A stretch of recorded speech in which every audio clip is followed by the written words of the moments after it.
Hey everybody, Heidi Harris here. How you doing? Glad to have you here with me today. Be sure you subscribe and comment and all that good stuff. You can find all my social media and everything Heidi Harris Show, Facebook, Twitter, Instagram, Rumble, all the good stuff. Welcoming again to the Heidi Harris Show, a guest I've had the privilege of speaking to in the past. His name is Guy Nohra, and he's a very interesting guy. He actually fought in the civil war in Lebanon when he was really a kid and too young to be doing that. We'll get to that. Then he moves to the United States. He's the kind of immigrant we want. He moves to the United States. He makes something of himself, to be sure, and ultimately becomes a venture capitalist, providing capital to incredible companies with incredible inventions for our health and things like that. He's going to tell his story. But I recently saw him speak at a lunch, and he was talking about Civil War and having been through one, having actually fought in the Civil War. He sees it coming in America in a lot of ways that were similar to what he experienced in Lebanon. So I wanted to get him on to talk about that and expand on that. How are you, sir? Good to have you. Great to have you, and it was great seeing you at the luncheon the other day. And sorry I didn't get a chance to say hi. It was, there was a long line of people wanting to ask questions afterwards. Yeah, a So lot of schmoozers. Well, I saw you yeah, before and hugged you before, but yeah, it was great to see you. And your speech was very well received. You know, you're very, very popular in Nevada. You ran for governor, and the thing I liked about the way you ran for governor is, you know, you didn't get nasty. You just said, you know, and when you didn't win the primary, that's fine. You were good with it. You were all on board with helping our current governor and things like that. It was I hate to use the word classy, but it was a very classy way to run a campaign. You worked hard, you got information out there, and you did a really good job. And you're willing to help do whatever's best for Nevada, and we appreciate that. Talk a little bit first about what you went through in Lebanon, because you've seen this before, and a lot of the things you're seeing are similar to what you're seeing now. yeah. I'll preface it by saying I never ever thought I would live through something like this again. As I did when I was 15 years old. I thought it was a little bit of an exception. But for some reason, I think starting in 2000 in the United States, there's been increasing polarization. And if I go back to what was going on in Lebanon, we lived a normal life. It was at the time, as many people know, Lebanon was known as the Switzerland of the Middle East. Beirut was the Paris of the Middle East, and so on and so forth. Very sophisticated, great hospitality. It's basically Monaco, but in the Levant area. Um, but at the age of 12, which was 1972, if and I'm not going to go to a big history lesson here, there was already signs that the PLO was uh, they were given enough power in Lebanon by the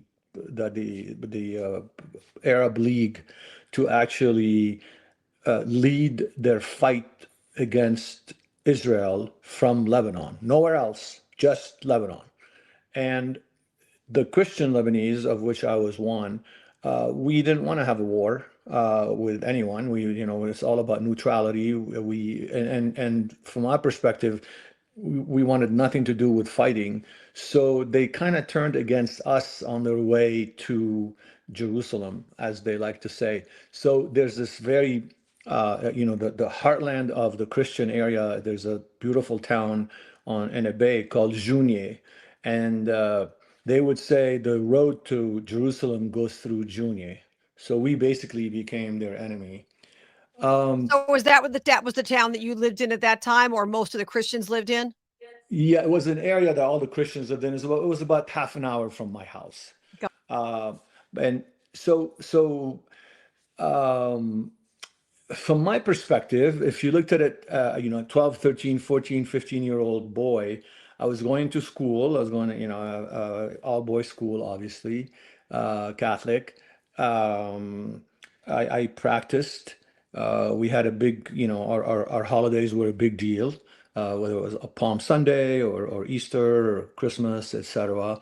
And but we coexisted, even though we were there were neighborhoods, and Christian neighborhoods, Muslim neighborhoods.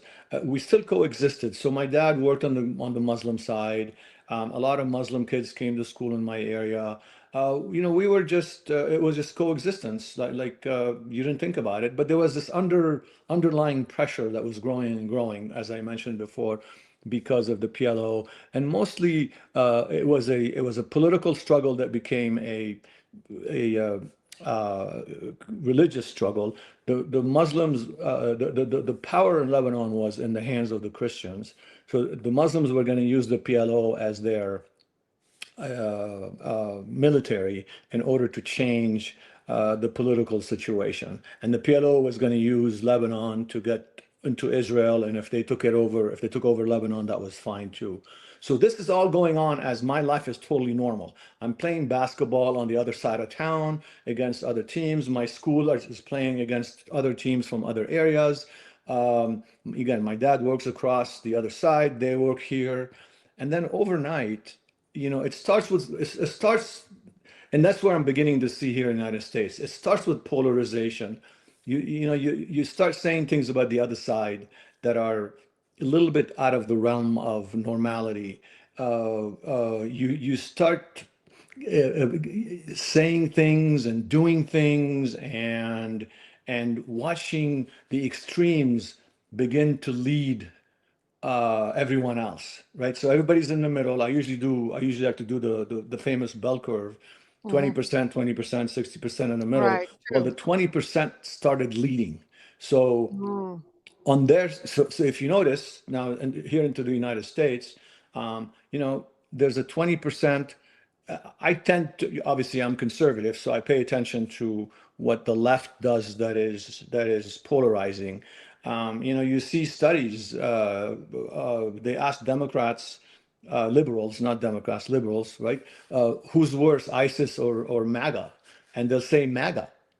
Well, that's the perfect that's a perfect sign. In Lebanon it was who's worse, the Christians or Israel. They say Right. the Christians. And isn't it It's like, true? I want to stop you there for a second. Isn't it true that it's partly creating an enemy that maybe you didn't have before? And also, anyone who had suspicions about a particular group, whenever you have those, you're willing to believe the worst of that group, aren't you? always, right? So it's this crazy. It's a bias. It's self-selection, obviously, and the more you. So to me, it's all about the rhetoric now, because what happened in Lebanon, it was initially tension, then rhetoric, then some clashes, and then overnight, as I mentioned at the speech, pick your favorite street in the United States, whatever city you're in, Michigan Avenue, Madison Avenue, Broadway, Tropicana, right side good guys, left side bad guys, vice versa, overnight. But again, it's a process. It starts with noise. It continues with rhetoric. It grows into extremist action, and Hmm. then it just blows up. And your average person probably is doing what you were doing. They're living their life. They don't really notice the signs. You were a kid, of course, but they don't notice the signs. I read a book one time by a guy who lived in Nazi Germany before it became Nazi Germany. So about he was a teenager from a time right before the war, and he talked about like they would go in to towns and just shoot a bunch of people, and people would look around. They go, "Did you hear gunshots? I don't know. I didn't hear it." And people didn't say anything. Another thing they did at the time was they would they would print newspapers, and then when they didn't want you to know something, they wouldn't print the paper that day because this kid would go down to the store to read the paper. That was their only source of information. And I remember reading that and thinking, here we are in 2025, and the same thing's happening because if they don't want you to see it, it doesn't get on social media. So they're doing the Exactly. same thing they did before. They're selectively allowing you to get information. Even right-leaning outlets are doing it, and obviously left-leaning outlets are doing it. Very, very similar in a lot of ways. Exactly. And it's that process that begins so post rhetoric, post initial clashes, you start getting into what I say dehumanization. and now uh, the other side is not human anymore. They're, you know, you're not going to Thanksgiving because your parents voted for Trump. Yep. That's, you know, again, these are the signs that I'm watching, and I'm just very, very concerned because Well, that's that's what they exactly what did. was I was going to say that's what they did with in America with slaves, treated them like they weren't human too. exactly the humanizing is the beginning Mm. of the end from my perspective, and of course that's what happened in Nazi Germany, and you know the dehumanization is the first thing, and the propaganda that happens. So we're slowly watching. I mean, again, what also concerned me, remember COVID, and when people were turning each other in because they didn't have the vaccine or because they Yep. took their kids outside without a mask. Think Hmm. about that, Heidi. Think about that. Think about what we're doing to each other here in the United States, where we think we're civilized. That's right. We're Because no difference. we're no different. They can't be everywhere, so they turn us against each other. That I know a Exactly. guy in town in Vegas who owns a trophy shop. Okay. He works there. He has one employee. That's it. The two of them. Some woman came in during COVID and filed a complaint because they weren't wearing a mask. They weren't. I mean, that's Nazi Germany stuff. Exactly right. It's Stasi, it's Nazi Germany, Yep. Gestapo, it's Yep. Stalin, it's KGB, it's you know, Beria and the guys before the KGB. It's exactly that. And Mm-hmm. the fact that it was happening here was a wake up call for me. It Mm-hmm. was, I couldn't believe that actually we were doing this. And I'm just giving you some of the examples that got me there. But then Mm-hmm. if you look at even some of the scholars, they'll tell you that as a nation, this is the most polarized we've been since the Civil War. Mm. Um, so I decided, you know, we didn't, you know, there are millions of people like me who left places. We didn't come here to have what happened in Venezuela and Lebanon and Nigeria happen here. Right. So someone's got to stand up for that, and that's one of my biggest missions right now. Well, that's why I wanted to get your voice out there. I mean, obviously, you do speak at events and things like that, but people like you should be all the time out there talking about this because the little brats who don't see it, you know, the little brats who go to college and become liberals and have never ever been to a third world country, have never been to a place where they've lost all of their rights. They have no idea what they're talking about. Like I had a girl at a pet store follow me around. She was about 20 years old when I had during COVID. I didn't have a mask on. She's following me around. We need to put a mask on. And I said, I'm getting out of here in 2 seconds. Well, you can't shop unless you're wearing a mask. And I thought, you know what? You look like somebody who'd be perfect for the Hitler Youth. I mean, that's exactly her attitude. And because she could have easily looked the other way. And part of it was that these people who worked in stores, I don't know if they were empowered or obligated to carry that out. They shouldn't ever have been charged with that particular aspect of COVID. But boy, some of them were like your little HOA members, weren't they? They had a little power and they were going to make sure they used it. It's crazy. But- and you know, we're using the COVID example, but unfortunately, it could be anything at this stage. And that these are the kind of things that again concern me. It's believing that the other side is not human. I ask with the most sincerity of the left to give me examples of where conservatives might be doing the same thing, because we need to watch both sides when because as I told you, the extremes are the ones that initially start the clashes, and we need to watch both sides. So I'm very open to hearing someone tell me, well, somebody from MAGA said that you know, uh, all LGBT plus people should be put in concentration camps. Okay, first you need to confirm it, and if it's true, you need to fight it, because that's not who America is. That's right. Boy, they've accused Trump of so many things when it comes to the gay community, which are complete lies. He's done nothing to hurt gay people, and I don't know why they whine about it. As a matter of fact, I think it was his first term, Pete Buttigieg was up on stage doing something, and he with his partner, and he was asked about it. He said, "I don't have a problem with it." I mean, no other president before Trump ever said that. Give me a Ex- break with the LGBT screaming, and not all of them are, but some of the activists are screaming about it. It's so atrocious. Speaking of dehumanizing, when you look at the abortion issue, regardless of where people sit on it, one of the aspects of it that doesn't get discussed enough is that when you don't value life before the child's born, or value life at the end of life, you've got a problem, because we look and see what's happening with the medical assistance in dying, as they call it in Canada, MAID, where they're killing thousands of people. I mean, you're having a bad day, you're broke, this and that. They're allowing you to kill yourself, and they've allowed people to kill children with this method in other countries.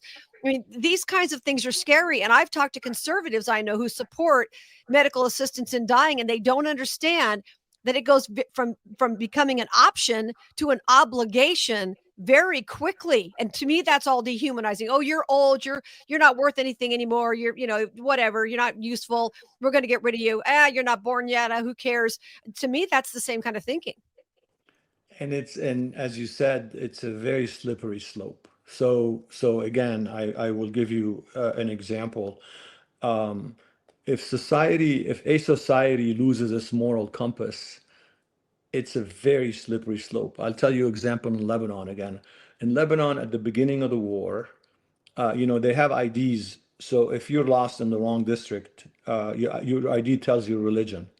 So when the war started, Wait, I stop you there. That's interesting. So you had to have ID to identify your religion. Wow. yeah, Okay. so your social security equivalent, or your Mm-hmm. pretty much your driver's license equivalent, says your Okay. religion. Mm-hmm. So when the war started, to tell you how the slippery slope happens, to your point of abortion, to your point of euthanasia, and the importance of life. When the war started, if you got stuck in the wrong neighborhood, they gave you a warning at the beginning. They said, "Don't ever come back to this neighborhood. You're a Christian. Don't come to a Muslim." Vice versa. About a month after that, they would beat people up. Wow. So you're a Muslim, you end up in the Christian district, you get beat up, you get put in your car, you go back home. 2 months after that, they were killing people. Get out of the car, and Wow. summarily execution. So look at the slippery slope when you stop having a moral compass as a Mm-hmm. human being. And when the life of an unborn child or of a very old person becomes less important, morally speaking, Right. what stops us from quickly saying, well, this person is a liberal, why should they be alive? Right. Right. And What's to that stop you? I saw Mm-hmm. it. I saw it happen. That was it. It was incredible how quickly we went from civilized to pretty much, barbarians. And Yeah. by the way, this could we're no better here in the United States. I Oh, think right. this is right under the surface. It's human. It's right I under the surface. I I don't know agree. if you saw. Did you hear about the famous study at Stanford, the prisoner study? About inflicting pain. The one where he takes students, divides them in half, Yep. But go guards ahead and and remind everybody who has not heard about that, because that was incredible, and that's really important to remember. so he was one of the most he passed away recently.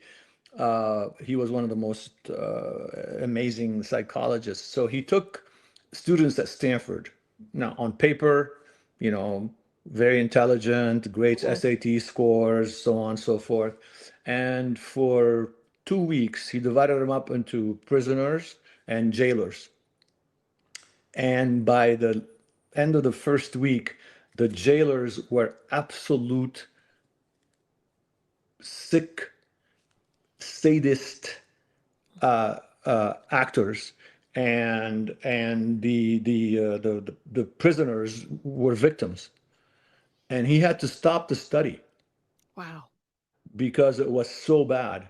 So just a couple weeks, students at Stanford, that somebody should have said something, but that's the problem. Just kind of Lord of the Flies. So the extremes Right. started. Some guard Mhm. decided, you know what, I'm in charge, just like the lady at the pet store. Mhm. Um, it again, it's one of these things where no matter how civilized we think we are and how much of a moral compass we think we have, we can slip into this so quickly, Yeah, and we you're are, right. and we are. Now, you're right about that, about it just being under the surface. I remember reading a book about a guy. It's called Out of America. It was a black guy who lived in Rwanda during, obviously during the when the Hutus and Tutsis killed 800,000 people, hacked each other to death. Horrible. But what was crazy was, one plane crashed and everybody turned on each other. I mean, I'm simplifying that, I know, No, but you're it was right. one plane crash that brought out all of the simmering tensions. There were people who used to take care of each other's kids who were Hutus who turned on the Tutsis and vice versa. And pretty soon 800,000 people hacked each other to death. But it was Yeah, so little. It required so little to trigger the situation to become an absolute massacre. And I know, like I said, I know I'm simplifying it, yeah. but it really, it's shocking how quickly it can happen, to your point. See, but and I think what obviously and that's what we're trying to fight right now, right here. Hmm. The plane crash was, if you like, it was the final catalyst, but there was huge tension before that Right. because the minority Tutsis were in charge of the whole country. That's what they And thought. Yeah, they were better looking. They were taller. the, There was a lot of resentment about all kinds of things. Right. and there had been some clashes here and there, but nothing major. But it was under the surface, Right. and I think so. For me, is whatever's under the surface now, right here, I'm gonna bring up all the Yeah. time. I think that's important. What if, God forbid, Trump had been killed? What do you think this country would have degenerated into? Because I shudder to think. You know, it, I try so hard not to be biased. Um, when in Europe or here, but mostly in Europe, when the left wins or the left loses, they riot, Hmm. right? If a left person gets killed, they riot. When a right person gets killed, it's not necessary. I mean, Trump might have been a different story Right. because he's so beloved by the MAGA, all of us. Right.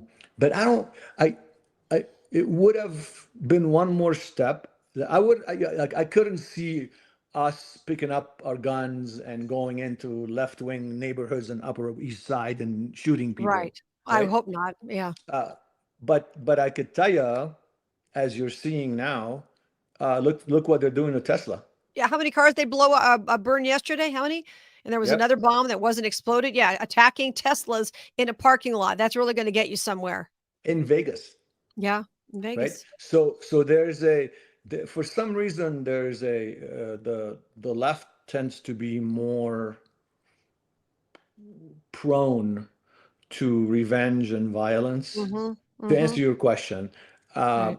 I think, again, I haven't heard one voice in the conventional Democratic Party saying, "Hey, we don't blow up cars. This is America."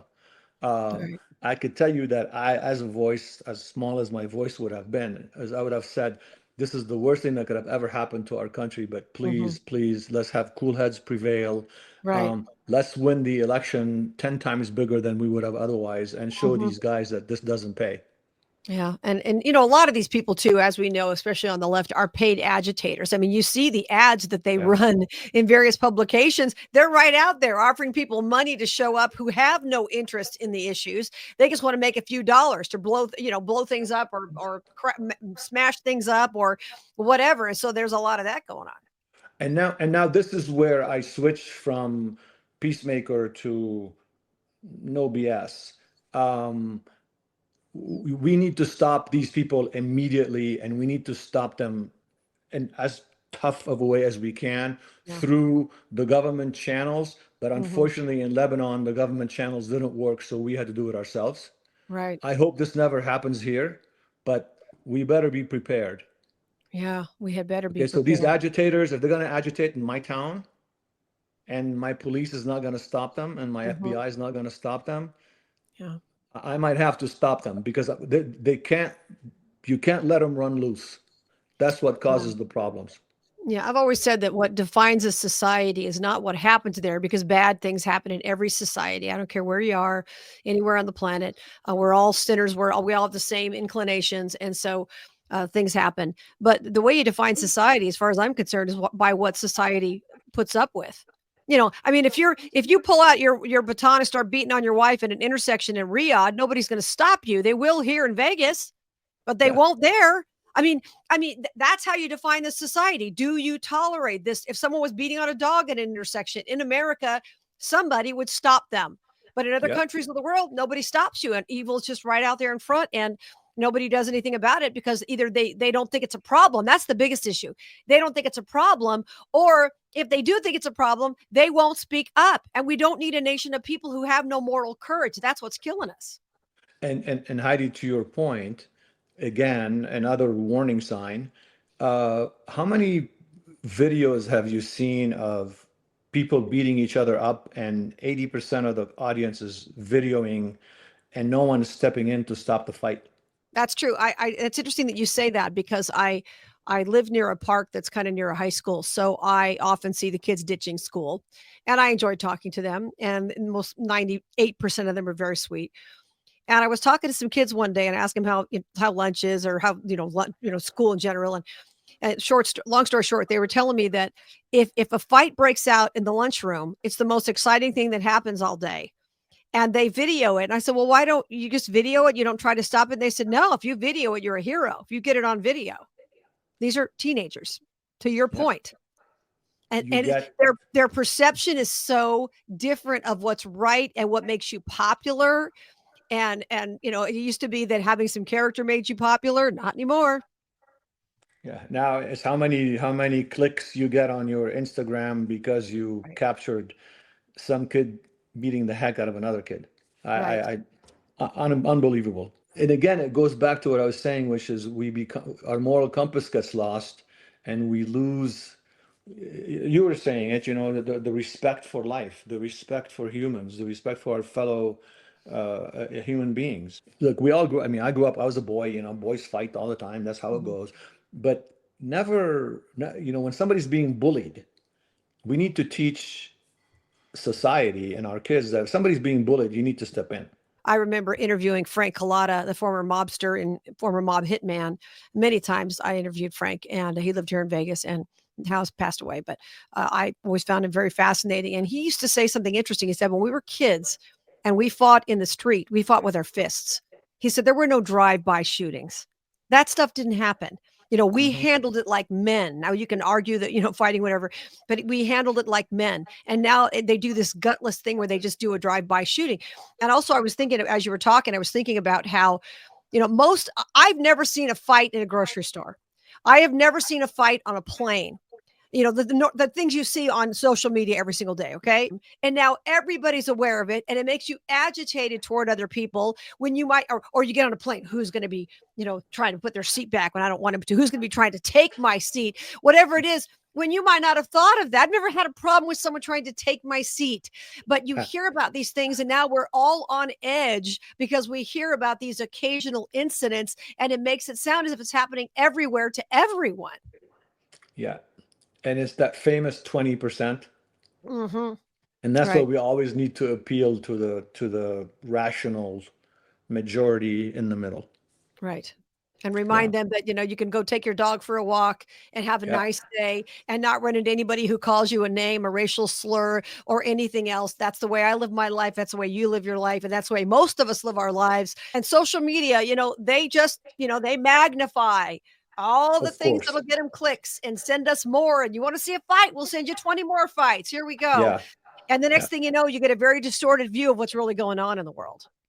Exactly. And I think, we all, that's been my message, obviously, let's make sure. And I think the more people hear what I'm saying, you're going to hear people from Cuba, people from Venezuela, people from Nigeria, people come from all these places where there's been actual social unrest that are going to join up and say, and by the way, I gave you all races, right? So it's not Right. just one type of person. Right. They're all going to step up and say to to the world, you've got something great going on here, America. We're not going to let you screw it up. Right. I think that is very important. Geeth, I know you're a busy guy, but I appreciate your time. Thank you for your voice. Sure. Thank you for your clarity. It's great to know you.